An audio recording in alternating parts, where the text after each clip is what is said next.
Salut à tous et bienvenue dans ce Bonjour. focus sur Festival. Festival, c'est un jeu de Grégory Grard, c'est ça? Oui. Illustré par Elodie, non, je dis quoi? Mélodie Leblond, pardon. C'est de chez Scorpion Masqué, c'est pour 2 à 4 joueurs.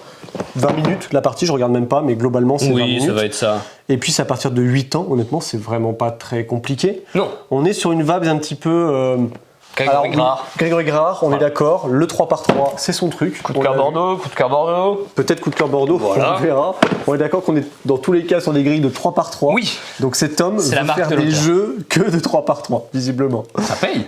Ça paye parce que ça marche très bien. On n'est pas du tout sur les mêmes styles que Château Combo pour le coup, parce qu'il y a quand même plus d'informations sur les cartes de Château Combo. Oui. Il y a peut-être un peu plus encore de choses à faire dans Darwin, mais là pour le coup, Qui est à part, effectivement. comme je disais, si jamais on joue à Skijo, si on joue à Quirkle, bah pour le coup, je trouve que Festival c'est un poil au-dessus, parce qu'il y a quand même pas mal d'informations sur les objectifs, sur les différentes couleurs et symboles qu'on va avoir dans les feux d'artifice, et sur les objectifs qu'on a d'applaudissements. La mécanique de jeu, en gros, la partie en gros va durer un certain nombre de tours, un peu indéterminé. La partie prend fin quand l'une des piles est vide, ou alors lorsqu'un joueur a réalisé 7 objectifs, et je crois que c'est tout. Ouais, non, je crois que c'est tout. Ouais. Oui, il me semble aussi. C'est ouais. ça. 6 objectifs, pardon, je dis 7, mais c'est 6 objectifs. C'est 6 objectifs. À partir de ce moment-là, on met fin à la partie. On finit quand même le tour en cours. Il faut que tout le monde ait joué le même nombre de tours, ça c'est important. Et ensuite, on va compter les points. Donc, des objectifs réalisés, on ne perd pas de points si des objectifs sont non réalisés, c'est pas grave. On va également marquer des points. Donc, vous voyez peut-être pas sur le plateau, mais en gros, au-dessus, ici, on a des points par rapport aux couleurs qui vous seront liées par rapport au plateau. Donc, moi, c'est plutôt les jaunes. Et aussi aux symboles. Vous verrez qu'il y a 4 symboles différents. Toi, tu as l'espèce de petit palmier. Ouais, j'ai un petit Et moi, j'ai palmier. plutôt l'explosion qui fait une sorte de flocon de neige. Effectivement. Ok. Là, c'est plutôt une rose là-bas. Là, on a fait une mise en place pour 3, 2 à 4 joueurs, évidemment, le jeu, pour les 4 couleurs. Un tour de jeu, c'est pas très compliqué, sauf que tu veux expliquer le tour de jeu? On peut, oui.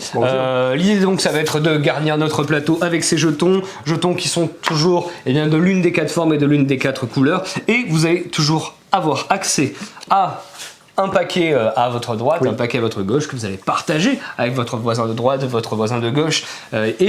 Soit je décide de prendre le pion du dessus de l'une des 2 piles, donc par exemple celui-ci, puis je le mets où je veux. Oui. Et donc c'est un jeu où on empile, tout simplement, en espérant se rapprocher le plus possible de votre objectif. Donc là, en l'occurrence, c'est pour ça que j'ai mis un vert au milieu. Oui. Les objectifs vont vous demander d'avoir en général une couleur à un endroit bien précis, un motif à un endroit bien précis, et parfois un nombre d'étages minimum. Donc là, peu importe le nombre d'étages, mais des fois on vous demande d'avoir au moins 2 étages minimum sur tel ou tel positionnement. Voilà, basiquement j'ai fait mon tour. Si j'avais des objectifs remplis à ce moment-là, clac, je peux les passer côté validé, sachant que nous avons des objectifs personnels, sachant qu'il y a des objectifs communs. Il y en a 4 qui sont tirés au hasard à chaque partie. On commence avec un objectif personnel dès le début de la partie, mais autre option que je pourrais faire à mon tour, plutôt qu'aller jouer un pion, c'est aller piocher l'un des objectifs qui sont disponibles. Donc il y a 4 piles, je décide de prendre celui-ci et de le rajouter à gauche comme ceci.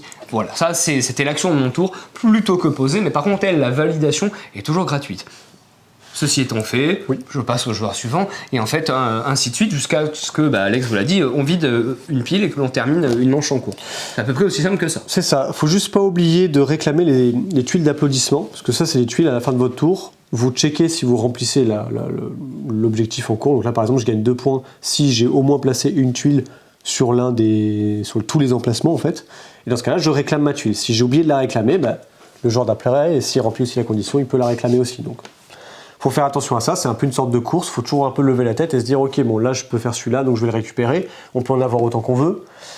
Sur les points de fin de partie, notamment le nombre de pièces que vous aurez empilées va impacter aussi le scoring de fin, puisqu'on compte certes les objectifs, que ce soit applaudissements ou les objectifs qu'on a fait durant la partie, sous forme de cartes, mais aussi ici par rapport à la forme et par rapport à la couleur comme on disait, mais aussi par rapport au nombre de tuiles qui sont empilées. En fait ici vous marquez 1 point si la tuile du dessus est de la bonne couleur, en fait, donc moi ce serait jaune, et c'est 1 point par tuile, on va dire, qui sont dans la pile. Donc si, mettons, j'ai fait une pile de 4 tuiles et que la tuile du dessus est jaune, je marque 1 point.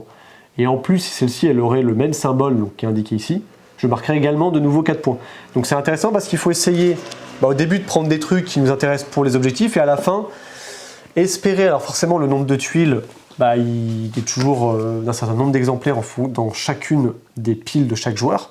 Et donc il faut essayer, tenter au mieux, de finir avec des symboles et ou des couleurs qui vous sont indiqués sur votre plateau pour avoir le plus de points en plus des objectifs. C'est plutôt malin parce qu'effectivement les objectifs, souvent sur les 2-3 derniers tours, on sent venir la fin de partie. Ouais. Et il y a un calcul à faire, de se dire ok, est-ce que c'est réalisable mathématiquement, terminer les objectifs qui me restent à gauche? Si c'est possible, tant mieux, il faut tenter de le faire.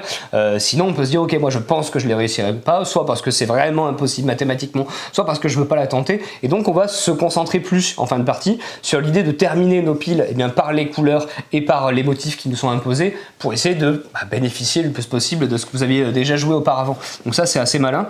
Il y a plein, il n'y a pas énormément de règles, mais il y a de bonnes idées, notamment éditorialement parlant.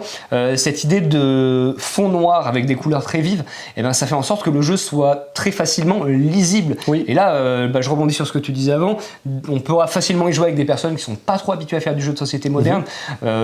Moi, en l'occurrence, en termes de DA, ça me fait penser du Quirkle, en fait, finalement. Oui, c'est couleur, forme, et noir, agencement, c'est juste que ça se joue, certes, très différemment.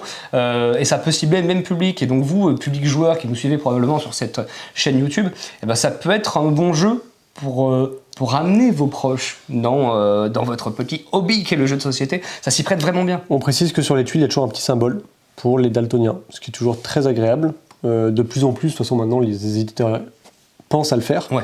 Mais voilà, là, pour le coup, à noter une fois de plus que les éditeurs ont fait un travail pour que les daltoniens puissent repérer grâce aux formes la couleur en question. Donc c'est jouable. C'est très malin cette idée de partager notre pile avec le voisin de droite ou de gauche. On l'avait déjà eu dans d'autres jeux, mais en l'occurrence, pas forcément sur ce style de jeu-là. Ça crée des micro-dilemmes. Parce que on va un petit peu lever le nez de notre plateau pour se dire hop, alors attends, ça m'intéresse, mais ça aussi, oui, mais est-ce que je peux embêter un autre joueur autour de la table? C'est pas un jeu avec une énorme interaction, et c'est tant mieux, mais ça crée une petite interaction. Des fois, vous prenez un jeton et vous voyez le joueur qui fait oui, ok. On peut se faire sucrer un jeton, On peut se faire sucrer un objectif aussi. Exactement. En se disant, est-ce que je prends l'objectif maintenant, mais le jeton qui m'intéresse, il est là, alors du coup, est-ce que je prendrais pas le jeton avant, puis j'attends un tour pour que l'objectif, en espérant qu'il soit toujours là, je puisse le prendre au prochain tour. Voilà, donc ça crée finalement, oui, effectivement, comme tu disais, des micro-dilemmes. Voilà donc pour Festival, ça sort le 27 septembre, donc très rapidement, normalement au moment de la sortie de cette vidéo. Oui. On en aura en boutique évidemment, et d'ici là on vous dit à bientôt chez Jeux des cartes Bordeaux.